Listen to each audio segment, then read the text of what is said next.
SI को बहुत आसानी से समझेंगे और जितना डीप हो सकेगा उतना डीप जाने की कोशिश करूंगा। समय का जितना उपयोग कर सकते हैं उतना करने की कोशिश करेंगे। आप लोग आखिरी तक बने रहें, ठीक है।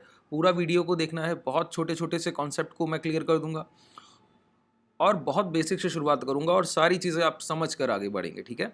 देखिए, आरएसआई का फुल फॉर्म होता है रिलेटिव स्ट्रेंथ इंडेक्स, ठीक है।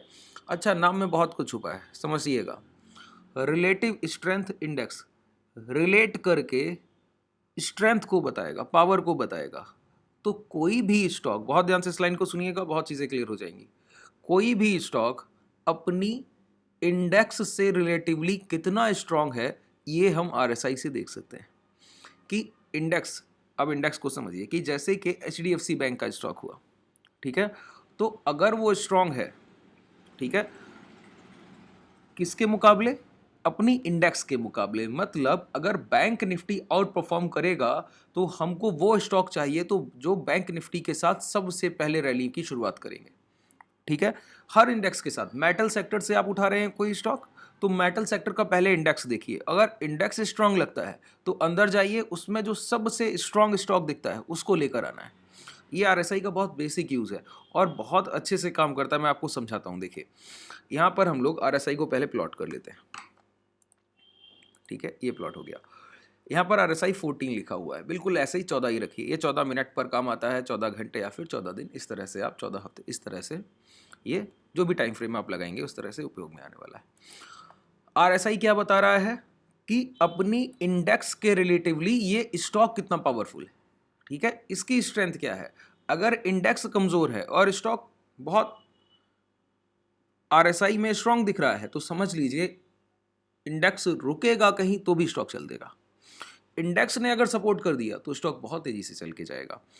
और इसकी वैल्यू होती है 0 to 100, 0 से लेकर 100 तक, ठीक है। आरएसआई की वैल्यू कितनी होती है? 0 से लेकर 100 तक।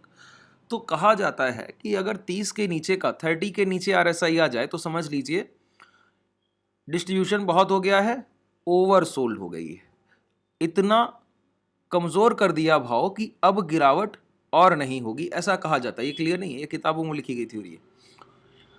70 के ऊपर ओवरबॉट कह देते हैं कि बहुत खरीदारी हो गई अब स्टॉक में, अब नहीं और खरीदना चाहिए, ठीक है। 70 के ऊपर मैं दोनों बातों को नकार देता हूं। मैं क्या कहता हूं, बहुत ध्यान से सुनिएगा। आरएसआई अगर 30 के नीचे आया तो वो 15 तक जा सकता है, पॉसिबिलिटी है 15, 12, 13 को भी टच कर दे, ठीक है। जब वो नियर बाई 15, 14 पहुंच रहा हो, ऐसे स्टॉक्स को देखा कीजिए, ऐसे प्राइस को देखा कीजिए। अगर कोई आरएसआई 20 और 15 के पास पहुंच रही है, वहां कोई सपोर्ट जोन बन रहा है क्या? वहां कोई पहले से ऐसा प्रीवियस प्राइस दिख रहा है जहां से पहले प्राइस चल कर गया हो? उस स्टॉक पर नजर रखा कीजिए। जैसे मैं समझाऊं, यहां पर ये आरएसआई देखिए, यहां पर ये आरएसआई कहां तक आई है? अब देखिए 15 तक आई, देख रहे हैं 15 तक आया है। और अब हमको क्या फाइंड आउट करना होता है? इसको थोड़ा सा छोटा कर सकते हैं, इस तरह से ये छोटा हो जाएगा। इतना चार्ट बिल्कुल क्लीन दिखना चाहिए, प्राइस बिल्कुल क्लीन दिखना चाहिए चार्ट पर, ठीक है। तो ये 15 तक आया। तो यहाँ पर देखिए प्रीवियस, पिछली बार यहाँ से कहीं ना कहीं आपको दिखेगा कि इसके पहले प्राइस यहाँ से चल कर गया होगा। ये देखिए, ये एक जोन था और जिसके ब्रेकआउट हुए थे फिर ये रैली आई थी। अब प्राइस जब दोबारा पहुंचा है तो इसी जोन को सपोर्ट बनाकर और आरएसआई यहां पर 15 के पास पहुंचा और दोबारा खरीदारी हुई, दोबारा एक्यूमुलेशन हुआ और दोबारा रैली आई। बात क्लियर हुई? तो आरएसआई को कभी 30 के नीचे ओवर सोल्ड मत मानिएगा। आरएसआई अगर ट्रेंडिंग है और 30 के नीचे, ऐसा नहीं है कि 30 से चलेगा नहीं, 30 से काफी बार चलते हुए दिखेगा, ऐसा नहीं है। लेकिन गिरावट जब हो रही हो, प्राइस ट्रेंडिंग डाउन साइड हो और 30 के पास आरएसआई रुकने लगे, वहां से रिजेक्शन ना दिखे और प्राइस भी वहीं रुक जाए, तो समझिए अभी और यहां से करेक्शन आना है। जैसे मैं यहां पे समझाऊं, ये नियर बाई 30 आरएसआई यहां पहुंचा। ये स्ट्रेंथ को बता रहा है कि प्राइस कितना मजबूत है, ये आरएसआई आपको बता रहा है। अगर प्राइस कमजोर हुआ और उसके बाद दोबारा स्ट्रांग नहीं हुआ, दोबारा मजबूत नहीं हुआ, तो क्या खरीदा जाए? नहीं खरीदा जाए, सीधी सी बात है। स्ट्रांग वहां पर होता हुआ दिखना चाहिए कि जैसे यहां पर देखिए नियर बाई 30 ये पहुंचा यहां पर, ठीक है। और पहुंचने के बाद क्या हो रहा है, यहां देखिए पहुंचा ये 30 के पास, और जब ये पहुंचा है तो प्राइस कहां पर है? यहां पर। अब देखिए आरएसआई क्या कर रहा है, ध्यान से देखिएगा। आरएसआई वहीं रुक गया 30 से 40 के बीच में, और यहां पर ये कंसोलिडेशन, ये एक्यूमुलेशन, ये डिस्ट्रीब्यूशन चल रहा था और देखिए प्राइस चल कर ही नहीं गया, उसके बाद ये हाई टूटे ही नहीं, उसके पहले गिरावट हुई। मैंने क्या कहा, 30 के पास आरएसआई आके अगर दोबारा वहां से रिजेक्शन ले तो तेजी से प्राइस जाएगा, तो ही अप ट्रेंड में जाएगा, नहीं तो लौट आएगा और एक नया लो लगाएगा और बिकवाली होगी। और जब 15 के पास आ जाए, 15 से 20 के बीच में, तो अब देखिए कि कहीं खरीदारी के चांसेस बन रहे हैं क्या, कोई बाइंग प्रोसेस चल रहा है। अब ये आरएसआई जब 30 के पास था तो ये देखिए डाउनफॉल हो रहा था, ठीक है। जब ये 15 को टच किया तो देखिए अप ट्रेंड में जा रहा था। ये आपको पहचान लेना होगा, वहां पर आइडेंटिफाई हो जाएगा। इसके पहले देखिए जब ये आरएसआई 30 के पास आया तो देखिए तुरंत रिजेक्शन मिला, इसी रिजेक्शन की बात कर रहा हूं। जब पिछली बार ये आरएसआई नीचे आया यहां पर तो देखिए तुरंत रिजेक्शन मिला। अब समझ लीजिए यही सपोर्ट लेवल डब्ल्यू फॉर्मेशन की तरह काम करेगा। दोबारा आरएसआई इतना कमजोर हुआ तो समझ लीजिए कि यहां पर एक्यूमुलेशन हुआ था, इस जोन पर खरीदारी हुई है, दोबारा टच करेगा तो वहां से दोबारा बाइंग उठेगी और स्ट्रेंथ आएगी प्राइस में, तो दोबारा प्राइस चल के जाएगा। अब प्राइस ने नया लो लगाया, लेकिन आरएसआई स्ट्रेंथ ने, भाव की मजबूती ने और कमजोरी नहीं दिखाई, वो दोबारा से वहां से उठा और अप ट्रेंड में। क्यों, पिछली बार रिजेक्शन दिखा, यहां पर प्राइस गिरा, कोई रिजेक्शन नहीं दिखा, कंसोलिडेशन दिखा। आरएसआई रुक रहा है, मतलब और डिस्ट्रीब्यूशन हो रहा है। अगर ओवर सोल्ड होने के बाद अच्छा कोई भाव ज़्यादा गिर जाए, ज़्यादा बिकवाली हो जाए, तो बायर्स इंटरेस्टेड होने चाहिए कि नहीं होने चाहिए। अब 30 के नीचे आरएसआई आया तो वहाँ पर बायर्स पहले से इंटरेस्टेड होने चाहिए कि नहीं होने चाहिए। जब इंस्टीट्यूशन इंटरेस्टेड होंगे तो ही तो एक्यूमुलेशन होगा, तो ही प्राइस अप ट्रेंड में जाएगा। अगर 30 के नीचे आरएसआई आ गया और अभी वहाँ से कोई रिजेक्शन नहीं दिख रहा है, प्राइस ऊपर की तरफ दौड़ ही नहीं रहा है, तो आप कैसे खरीदारी कर लेंगे, क्योंकि कोई बड़ा एक्यूमुलेशन हुआ ही नहीं। अब मतलब है कि नया लो लगेगा, जैसे यहां पर आया कोई बड़ा एक्यूमुलेशन हुआ नहीं तो नया लो लगा। अब एक्यूमुलेशन देखिए दिख गया ना साफ साफ, अब जाएगा प्राइस। दूसरी बात, जब भी आरएसआई 50 को क्रॉस करे, 50 को क्रॉस करे, तो 50 टू 70 एक स्मूथ ट्रेंड मिल जाता है। 50 को क्रॉस करने के बाद 70 तक बहुत आसानी से लेकर जा सकते हैं, ठीक है। और सुनिए, जब 70 को आरएसआई निकलिए तो कहते हैं ओवरसोल्ड हो गया, कि बहुत ओवरबॉट हो गया, कि बहुत खरीदारी हो गई, इससे ज़्यादा नहीं होनी चाहिए। मैं आपको बताऊं, 70-71 के ऊपर जब आरएसआई ट्रेंड करे और अभी अभी ब्रेकआउट हुए हों, क्या मैंने कहा, अभी अभी ब्रेकआउट हुए हों, कोई प्रीवियस बहुत बड़ा ब्रेकआउट हो गया हो और आरएसआई 70-71 ट्रेड कर रही हो, आप बिल्कुल क्लियर समझिएगा कि अब आरएसआई 82, 85, 86 तक टच करेगा। बात क्लियर हुई। वो सबसे तेज मोमेंटम होगा, वो उस पूरे अप ट्रेंड का सबसे बड़ा मोमेंटम होगा और सबसे तेजी से आया होगा, सबसे ज्यादा वहीं पर पैसा बनता है। मैंने क्या कहा, ध्यान से सुनिए, दोबारा दोहराता हूं। मैंने कहा कि कोई आप ब्रेकआउट लेवल देखेंगे, जैसे यहां पर ब्रेकआउट लेवल आपके लिए क्या है, ये ब्रेकआउट लेवल है। अब जब प्राइस ब्रेकआउट कर रहा है तो देखिए क्या आरएसआई ब्रेकआउट के पास पहुंच रही है या ब्रेकआउट होने जा रहा है। तो ये देखिए 70 को निकला, एक बार दोबारा इसी हाई को 70-71 को ब्रेक किया ना, तो देखिए क्या हाई लग गए, 85-86 के हाई लग गए। अब देखिए आरएसआई खुद को करेक्ट कर लेगा और प्राइस कंसोलिडेशन कर जाएगा। आरएसआई दोबारा से करेक्शन किया और 70 के ऊपर और तेजी से अप ट्रेंड आता है, तो देखिए दोबारा 70-68 को टच करके दोबारा चलने के लिए तैयार हो गया। प्राइस वहीं रुका रहा, आरएसआई स्ट्रेंथ थोड़ा सा कूल हुआ और स्ट्रांग होने के लिए। बात क्लियर हो रही है। तो कोई भी बोलता है कि 70 के ऊपर ओवरबॉट है, बेच दीजिए, उससे बोलिए 86 तक तो बहुत तेजी से चल के जाएगा, वहां से अगर करेक्शन आना होगा तो आएगा। अब अभी ब्रेकआउट हुआ है, अब सोचिए, थ्योरी को समझिए, अभी अभी ब्रेकआउट डन हुआ है और आरएसआई 85-86 पहुंच गया है, तो आरएसआई कूल होगा, प्राइस नहीं डाउन ट्रेंड में आएगा, प्राइस कंसोलिडेशन रुक जाएगा तो भी आरएसआई कूल हो जाएगा, ठीक है। प्राइस गिरकर दोबारा नहीं आएगा, ब्रेकआउट हुआ है, कंसोलिडेशन हो जाएगा, प्राइस वहां एक जोन बना लेगा, उसको ट्रेड करता रहेगा। दोबारा से स्ट्रेंथ बनाने के लिए थोड़ा सा नीचे आना होगा उसको, तो प्राइस वहां कंसोलिडेशन कर लेगा, ठीक है। ऐसा नहीं होगा कि प्राइस गिर जाए, आरएसआई के गिरने पर प्राइस गिरे, ये बिल्कुल जरूरी नहीं है। आरएसआई के चलने पर प्राइस चले, बिल्कुल जरूरी नहीं।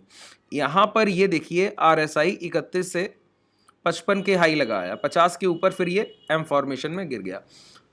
यहां से देखिए क्या प्राइस इस हाई को कभी निकला है, इसके बाद ये स्ट्रेंथ मजबूत होता हुआ दिखा रहा है। क्यों, कोई बड़ा एक्यूमुलेशन हुआ ही नहीं। बात क्लियर हो रही है। तो ये जरूरी नहीं है कि आरएसआई थोड़ा चल के जाए तो प्राइस जरूर चल के जाए, नहीं, बिल्कुल जरूरी नहीं, ठीक है। दो बातें हो गई। आप समझते हैं इसका एक रियल यूज, बहुत अच्छे से आपको समझना होगा। अच्छा, strength, relative strength index relate किससे कर रहा है, अपने इंडेक्स से, कि इंडेक्स के रिलेटिवली प्राइस कितना स्ट्रांग है। जैसे जब ये आरएसआई 15 के पास आया, ठीक है, और 15 के पास आके तुरंत एक बड़ा बाउंस बैक देखने को मिला, प्राइस स्ट्रांग होते हुए दिखा, एक बड़ा ब्रेकआउट देखने को मिला, मतलब अब बैंक निफ्टी बहुत ऊपर तक अप ट्रेंड में जाएगा। तो आपको क्या करना है पता है, आपको ऐसे ही स्टॉक ढूंढ के लाने हैं जो इंडेक्स जैसा ही आरएसआई फॉर्मेशन दिखा रहे हों। मैंने क्या कहा, आपको ऐसे ही स्टॉक्स ढूंढने हैं कि वो अपने इंडेक्स जैसा ही आरएसआई फॉर्मेशन दिखा रहे हों, कि जैसे बैंक निफ्टी का चार्ट देखा, अब इसके साथ अगर आप एचडीएफसी बैंक का चार्ट देखेंगे यहां पर, तो देखिए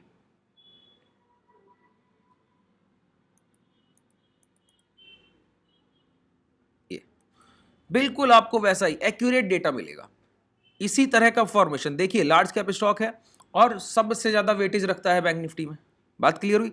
तो जैसा बैंक निफ्टी का चार्ट होगा, देखिए ऐसा ही कंसोलिडेशन वहां दिख रहा था, इसने भी यही ब्रेकआउट किया, ये भी 50 के ऊपर ट्रेड कर रहा है। अब 50 से 70 तक तो बहुत स्मूथ अप ट्रेंड मिलेगा, और उसके बाद फिर दूसरा अप ट्रेंड, अगर 70 के ऊपर आरएसआई निकल गया तो फिर दूसरा अप ट्रेंड बिल्कुल इंडेक्स जैसा मिला है। ऐसे ही जब आप ऑटो सेक्टर का इंडेक्स देखिए, आप लोग गलती पता है क्या करते हैं, आप लोग गलती करते हैं कि जब आप लोग स्टॉक का प्राइस देखते हैं तो उसके इंडेक्स से कभी उसको मिलाते ही नहीं है, एक बार भी उसको रिलेट करके नहीं देखते। कि जैसे अगर आप कल के दिन टाटा मोटर ट्रेड करने जा रहे हैं और आपको टाटा मोटर का चार्ट अच्छा लगा और वहां पर आप ऑप्शन बाइंग करने जा रहे हैं या कुछ भी कर रहे हैं, तो इसका मतलब ये बिल्कुल नहीं है कि बहुत अच्छे से टाटा मोटर का प्राइस अच्छे होने से बहुत अच्छे से आपको रिटर्न दे देगा, दे सकता है। लेकिन अगर इंडेक्स, ऑटो इंडेक्स अगर पहले से अप ट्रेंड में हुआ, फिर आपने टाटा मोटर देखा कि स्ट्रॉन्ग प्राइस है, अप ट्रेंड में है, 52 वीक हाई के आसपास ट्रेड कर रहा है, ठीक है, तो समझ लीजिए अब क्लियर है कि आपके टारगेट हिट होंगे। ठीक है, इंडेक्स आपके ट्रेंड में 60% भूमिका तय कर देता है, बात क्लियर हो गई। 60% बिल्कुल क्लैरिटी कर देता है कि ये स्टॉक चलेगा ही चलेगा। जो आपकी एसएल हंटिंग होती है, गलत ट्रेड एंट्री हो जाती है, तो सबसे एक ही काम किया कीजिए, पहले स्टॉक अगर कोई अच्छा लगा तो स्टॉक के साथ उसका इंडेक्स देखेंगे, और स्टॉक स्ट्रांग दिख रहा है, उसका आरएसआई मजबूत दिख रहा है, 50 के ऊपर ट्रेड कर रहा है, कोई ब्रेकआउट हो गया है, ठीक बात है। अब इंडेक्स में जाइए और इंडेक्स को देखिए, जिस इंडेक्स के अंदर वो स्टॉक आता है, ठीक है। जैसे मैंने एचडीएफसी देखा, आईसीआईसीआई बैंक आप देखेंगे बिल्कुल इसी तरह दिखेगा, कुछ भी आपको आरएसआई में, एसबीआई दिखाऊंगा वो भी ऐसे ही दिखेगा। और आप लोग क्या करते हैं, आप लोग जब इंडेक्स परफॉर्म कर रहा होता है, मैंने कई बार देखा लोगों को, अपने ही ट्रेडर्स को बहुत बार मैंने ये गलतियां उनकी ठीक कराई, कि वो बैंक निफ्टी में ट्रेड कर रहे हैं, निफ्टी के स्टॉक्स में ट्रेड कर रहे हैं और निफ्टी अप ट्रेंड में है, लेकिन वो निफ्टी के अंदर वो स्टॉक ढूंढ रहे हैं जो डिस्काउंट में मिल जाए। नहीं, बिल्कुल ये गलती नहीं करनी है। जब निफ्टी अप ट्रेंड में है तो वो स्टॉक पकड़िए जो चल रहा है, जो पहले से अप ट्रेंड में है, वो और चल कर जाएगा। और जो थोड़ा देखिए, इस चीज को मैं समझाता हूं थोड़ा सा आपको आसानी से, आप बिल्कुल प्राइस से रिलेट कर पाएंगे। किसी दिन बैंक निफ्टी 1% ऊपर है और आप, एक कोई स्टॉक है आईसीआईसीआई बैंक, वो आधा % ऊपर है, और एक स्टॉक एसबीआई है जो 1% डाउन है, ठीक है। ऐसा आप 2 दिन देखिए, 3 दिन तक, कि 3 दिन तक एसबीआई डाउन है लेकिन इंडेक्स ऊपर है, और इंडेक्स के साथ आईसीआईसीआई बैंक ऊपर है लेकिन एसबीआई डाउन है। एग्जांपल दे रहा हूं, अगले 3 सेशंस तक अगर ऐसे ही चले तो समझ लीजिए कि एसबीआई की आरएसआई कमजोर है, आरएसआई देखने की जरूरत ही नहीं पड़ेगी, उसका स्ट्रेंथ कमजोर है, प्राइस वीक है वहां पर। और क्या है फिर, आईसीआईसीआई बैंक का स्ट्रेंथ स्ट्रांग है, वो चलेगा।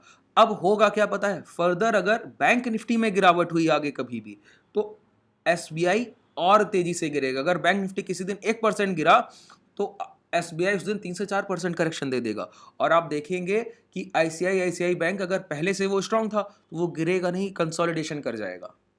बात क्लियर हो रही है। तो आपकी ट्रेड में इंडेक्स को देख लेना, कि आप किसी इंडिविजुअल स्टॉक को ट्रेड करने जा रहे हैं तो उस स्टॉक जिस इंडेक्स के अंदर आ रहा है उसको पहले देख लीजिए। आईटीसी ट्रेड करने जा रहे हैं, पहले निफ्टी 50 को देख लीजिए, ठीक है। एचयूएल ट्रेड करने जा रहे हैं, पहले एफएमसीजी के इंडेक्स को देख लीजिए। बात क्लियर हो गई। बिल्कुल आसानी से इन चीजों को समझा कीजिए। ये एक कॉन्सेप्ट हुआ। दूसरा कॉन्सेप्ट, अब ये वीडियो बहुत बड़ा हो जाएगा, आप लोग नीचे कमेंट सेक्शन में बताइएगा और चैनल को सब्सक्राइब कर लीजिएगा, ठीक है। नीचे डिस्क्रिप्शन में आपको लिंक मिल जाएगा टेलीग्राम और व्हाट्सएप ग्रुप का, उसको ज्वाइन कर सकते हैं आप, वहाँ पर मैं सारी अपडेट्स देता रहता हूँ, ठीक है।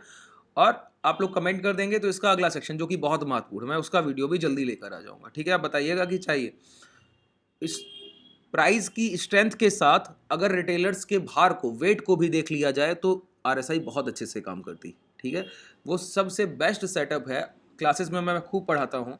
आप लोग बताएंगे तो आप लोगों के लिए भी वो मैं वीडियो बना दूंगा। ठीक है, चलिए धन्यवाद।